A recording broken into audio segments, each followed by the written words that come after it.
आज देश के लोकतंत्र के लिए बहुत ही दुर्भाग्यपूर्ण दिन है। लोकतंत्र की हत्या का दिन बन गया आज का दिन।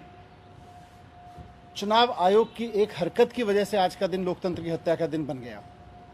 आज देश में पहली बार हुआ है, आज़ाद देश के इतिहास में आज पहली बार हुआ है कि देश का चुनाव आयोग वो संस्था जिसके कंधों पर संविधान ने, बाबा साहब अंबेडकर ने जिम्मेदारी डाली है कि वो समय पे चुनाव कराएंगे, निष्पक्ष तरीके से चुनाव कराएंगे, वो चुनाव आयोग आज केंद्र में बैठी हुई भारतीय जनता पार्टी से डर गया और उसने एक पूर्व घोषित प्रेस कॉन्फ्रेंस के बावजूद चुनाव की तारीख ऐलान करने से मना कर दिया। भारतीय जनता पार्टी के इशारे पर, भारतीय जनता पार्टी के दबाव में आज चुनाव आयोग ने देश में चुनाव कराने से मना कर दिया है। ये किसी भी लोकतंत्र के लिए, सत्ता में बैठी हुई पार्टी के दबाव में अगर चुनाव आयोग चुनाव करवाने से मना कर दे तो फिर लोकतंत्र बचेगा क्या और संविधान बचेगा क्या? आज वही घटा है इस देश में।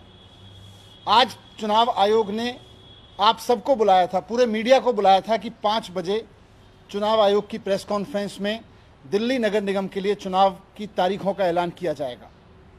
लेकिन उसके पहले केंद्र सरकार ने चुनाव आयोग पर दबाव डाला और उसके बाद चुनाव आयोग ने केंद्र सरकार के, भारतीय जनता पार्टी के दबाव में आके तारीखें ऐलान करने से अपने आप को रोक लिया, चुनाव करवाने से अपने आप को रोक लिया, चुनाव टाल दिया।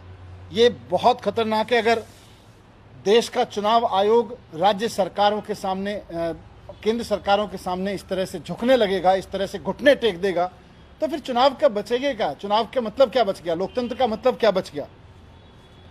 हम सब जानते हैं कि दिल्ली में पिछले 15-17 साल में भारतीय जनता पार्टी ने भ्रष्टाचार की इंतहा कर रखी है।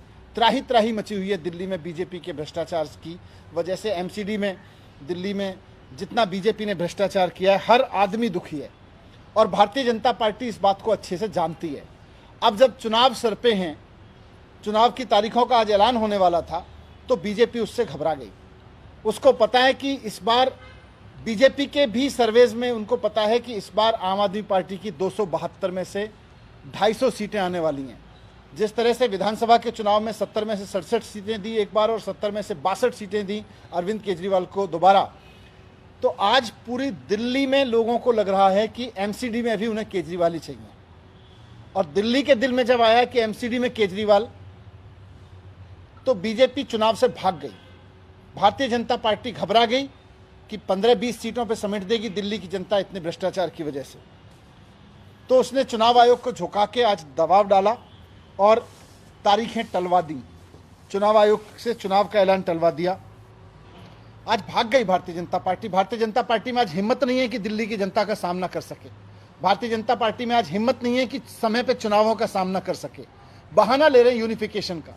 यूनिफिकेशन से क्या होगा? यूनिफिकेशन से इतना ही तो होगा कि अभी 272 पार्षद अलग अलग जगह से अपने अपने वार्ड से चुने जाते हैं और 3 अलग अलग कमरों में बैठते हैं। यूनिफिकेशन होगा तो तीनों एक कमरे में बैठने लगेंगे, एक ही हॉल में बैठने लगेंगे। यूनिफिकेशन का यही तो है। तो यूनिफिकेशन करवाते रहना। लेकिन चुनाव क्यों टाल रहे हो? चुनाव से क्यों भाग रहे हो? चुनाव से क्यों घबरा रहे हो? क्योंकि आपको पता है कि आम आदमी पार्टी की 250 सीटें आ रही हैं और आपकी 15-20 सीटों पर ज्यादा से ज्यादा हो सकता है जीरो कर दे जनता। लेकिन भारतीय जनता पार्टी के कुकर्म तो दिल्ली की जनता जानती है और भारतीय जनता पार्टी अपने कुकर्मों की वजह से, हार के डर से घबराई है, हम समझते हैं। चुनाव आयोग बीजेपी से क्यों घबरा गया? चुनाव आयोग केंद्र सरकार के झुकाव में क्यों आ गया? देश के संविधान ने चुनाव आयोग को ये जिम्मेदारी दी है और पूरी पावर्स दी हैं कि वो किसी भी सरकार के आगे झुकेगा नहीं, निष्पक्ष चुनाव कराएगा, समय पे चुनाव कराएगा।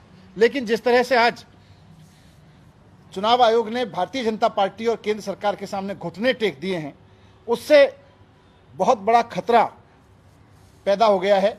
कल को भारतीय जनता पार्टी या केंद्र सरकार चाहेगी तो वो राज्यों के चुनाव नहीं करवाएंगे।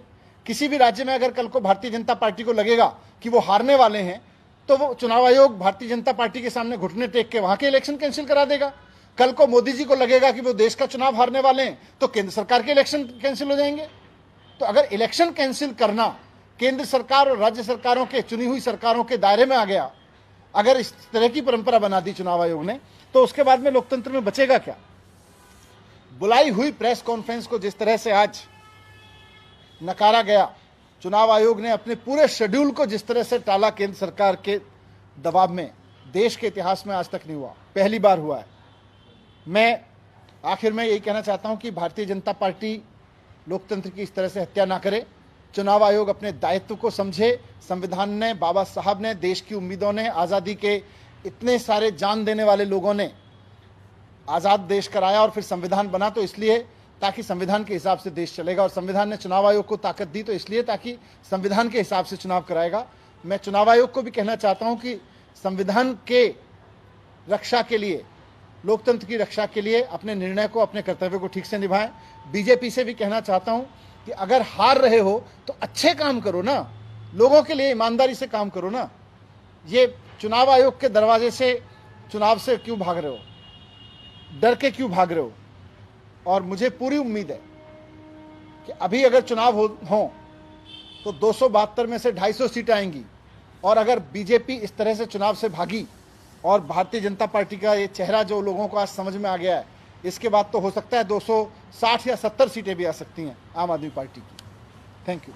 सर, ये यूनिफाइड करने का प्रोसेस बहुत लंबा है, चुनाव मई तक होने हैं। अगर यूनिफाइड वाकई में करते तो चुनाव तो फिर बहुत आगे चले जाएंगे। इसीलिए हमने कहा ना कि चुनाव आयोग को चाहिए कि संविधान में दी गई जिम्मेदारी के हिसाब से चुनाव कराए। अगर चुनाव आयोग इस तरह से सरकारों के प्लान्स के हिसाब से झुकने लगे, उनके सामने अगर घुटने टेकने लगे, तो फिर संविधान और लोकतंत्र और चुनाव का मतलब क्या रह जाएगा?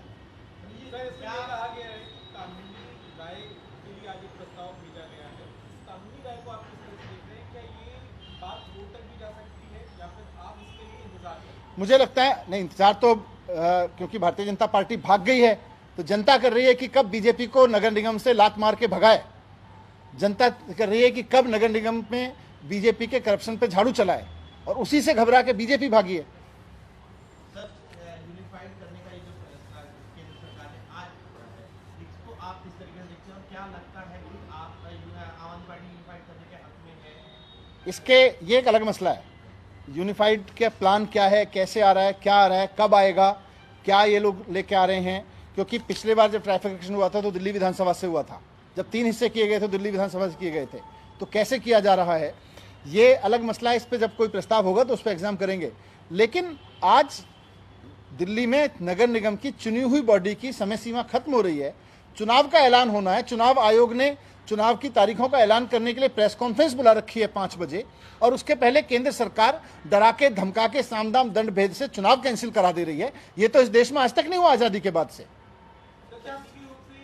जो प्रस्ताव है जो केंद्र सरकार कह रही है कि हम इस पर विचार कर रहे हैं, इसके बारे में किसी भी तरह का कम्युनिकेशन दिल्ली सरकार के साथ हुआ है? कोई कम्युनिकेशन नहीं, कोई कम्युनिकेशन नहीं।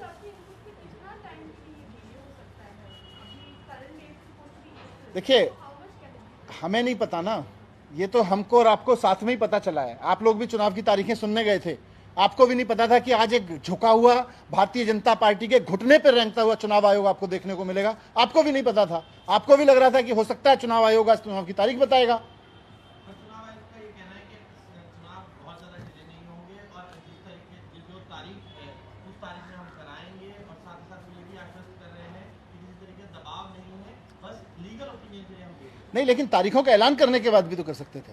तारीखों का ऐलान क्यों टाला?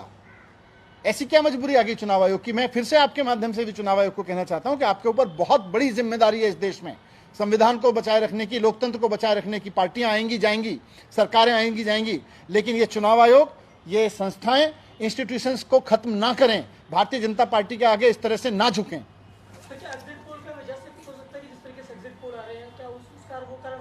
अपने कुकर्मों का उनको पता है, 15 साल से जितना भ्रष्टाचार उन्होंने किया है उनको पता है कि इस बार जनता कहीं का नहीं छोड़ने वाली है बीजेपी को।